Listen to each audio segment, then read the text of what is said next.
Okay, we're almost there. Congratulations. Thank you. Thank you.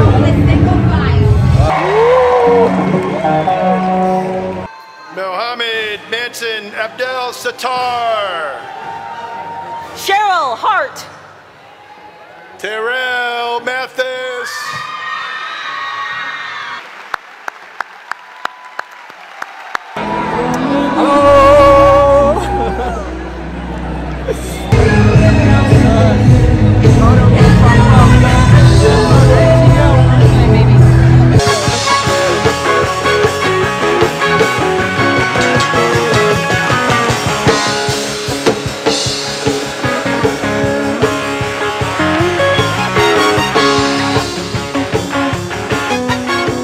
ايه الاخبار؟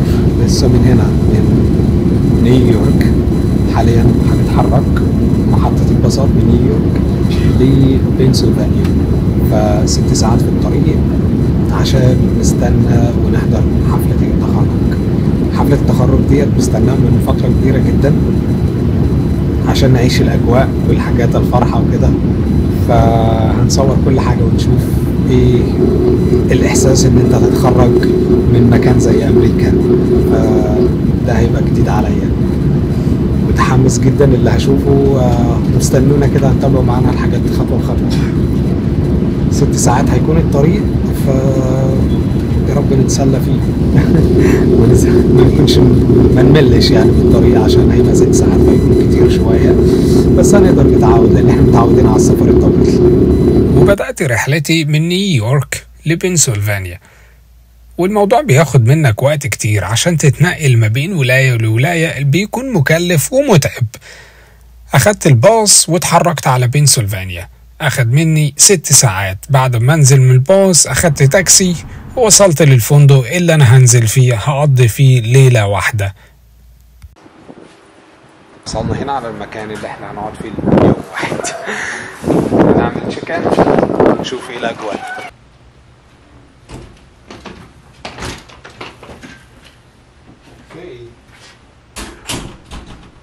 واو، أخيرا وصلنا بعد رحلة طويلة.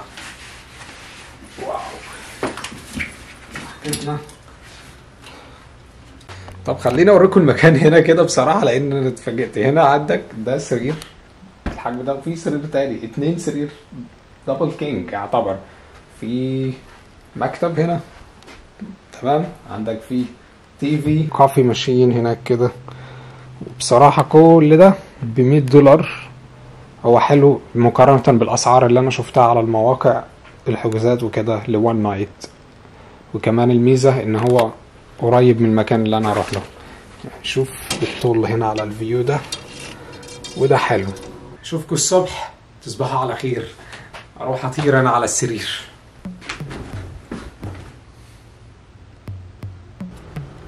صباح الخير، ايه الاخبار؟ الصبح دلوقتي من بنسلفانيا عشان نستعد لحفلة التخرج من جامعة وفي أمريكا، ودي حاجة ما كنتش أتوقعها قبل كده خالص، وعمري ما كنت أفكر فيها إن أنا هبقى أعدي حفلة تخرج من هنا من أمريكا.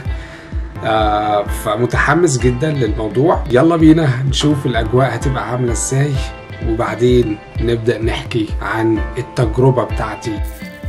وخلاص خرجت من الفندق وطريقي لحفلة التخرج عشان أشوف وأتحمس وأقابل ناس جديدة وأتعرف عليهم. بس كانت المشكلة اللي هتقابلني إن أنا مش عارف ألبس الطاقية بتاعت حفلة التخرج عشان شعري، فاضطريت أقول للواحدة تساعدني تربط لي شعري وأقدر ألبس الطاقية. الموضوع كان محرج معايا شوية بصراحة، بس هما مش بيمنعوا. أنا اضطريت أقول للواحدة لأن هي اللي هتقدر تعمل لي كده. لو قلت لواحد بصراحة ما كانش هيقدر يساعدني في الموضوع ده، بس تمت. سين دلوقتي مستعدين.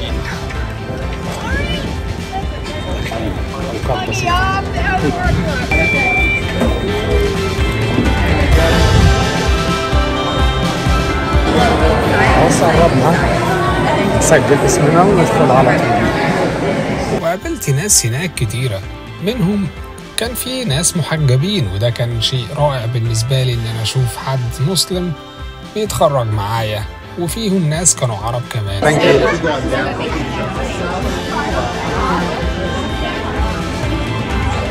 هنا فوق كده كل دول بيكون موجود اللي هو اهل الطلبه كلهم بيكونوا موجودين فوق، الطلبه في النص. I'm solo today بس اهل هيتفرجوا على الجرادويشن لايف. واو عدد كبير جدا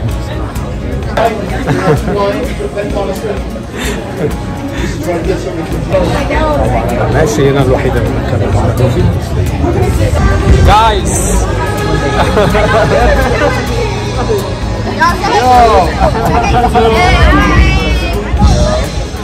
You guys, today is the graduation day, yeah? Hey, what's up? You good? We're finally here. Guys, yeah. 23, finally, yeah? Okay, we're almost there. Thank you. Thank you. Oh my God.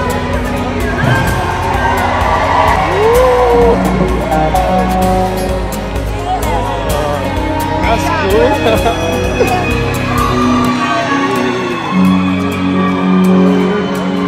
Wow. I like that.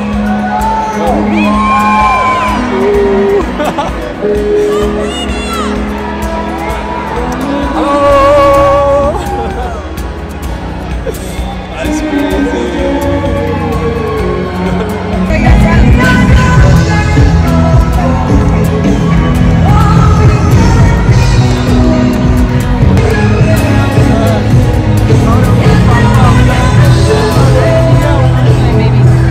Congratulations!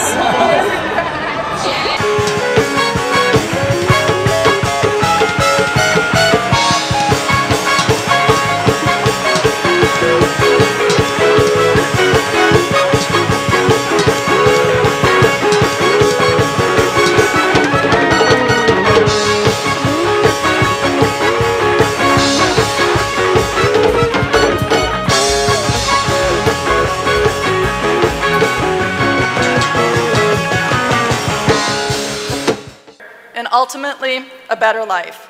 We are grateful that each of you allowed us to work alongside you on a key moment in that journey. Congratulations, graduates. We're proud to be Penn Foster Group, and we're even prouder of you.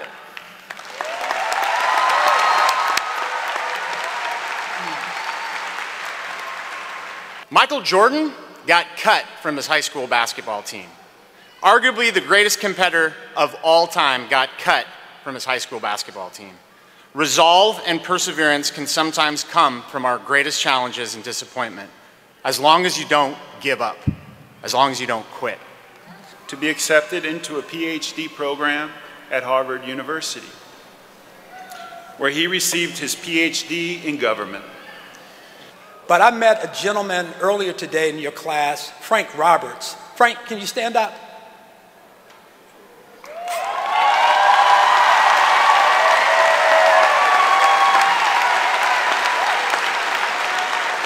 Frank is 76 years young.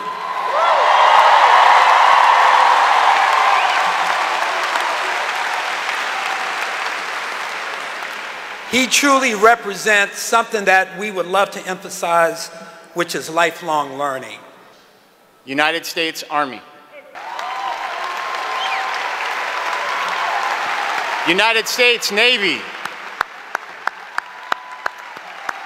United States Marine Corps. United States Air Force. United States Coast Guard. United States Space Force. United States Army National Guard. وأول ما قربت أطلع على الستيج الواحد كان قلبه بيدق من الفرحة بصراحة، وتلقائيا قررت إن أنا أسجد شكر لله.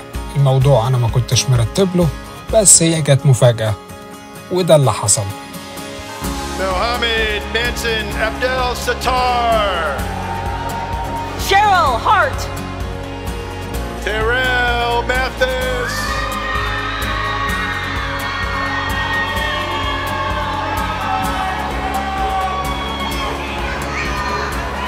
Sheldon Melton. Claudine Sanders Jackson.